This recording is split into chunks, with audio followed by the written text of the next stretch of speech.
a front-loaded CRNA school program better than an integrated CRNA school program? Let's talk about it. At the end of the day, the things that matter the most are, in my opinion, attrition, case volumes, specialty numbers, and like first-time boards pass rate. Attrition matters a lot to me, especially because that says a lot about like faculty support. So if you have a CRNA school and like 15% of the people who they admitted are like failing out, that means to me that it's not like a very supportive structure and environment, because these are people who are like very academically gifted, are top of the line, super competitive applicants. And I don't think that like an attrition rate of higher than like one student per cohort is something that I would be comfortable with.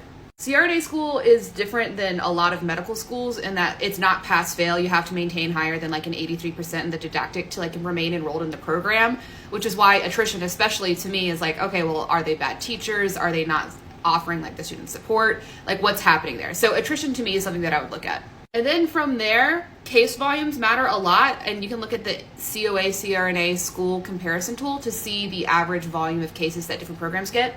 Let's say that you're a super lucky applicant who gets into more than one program. I do like being in a front-loaded program just because it's nice to be able to focus exclusively on my core didactic classes before I'm also having to do care plans and then prep for my OR cases. It all kind of pans out in the end. People end up with very similar case volumes.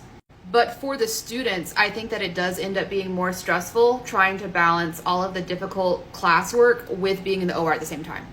But once again, it all does truly pan out in the end. And if you get into an integrated program, there are cons. There are pros there as well. Some of the students who I'm graduating with, they graduate the same month as me in May of 2025. They've already done over like 80 LMA placements, 20 intubations. They're doing like their second rotation now. And I'm over here just like, yep, I'm learning about epidurals and pharmacology still. Ask me about lidocaine. I think there's a benefit to being able to see in the operating room what you're learning about clinically and didactic, which I'm trying to counter by spending a lot of time shadowing my faculty, so I'm getting that OR exposure even though I'm in a front-loaded program.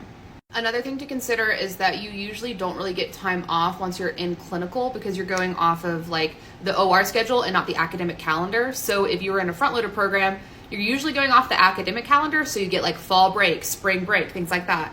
Yes, this is a lip liner. It's the blush that I have.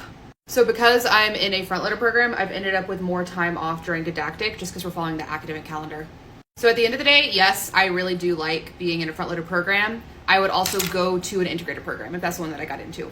Anyways, I am off to be an academic weapon.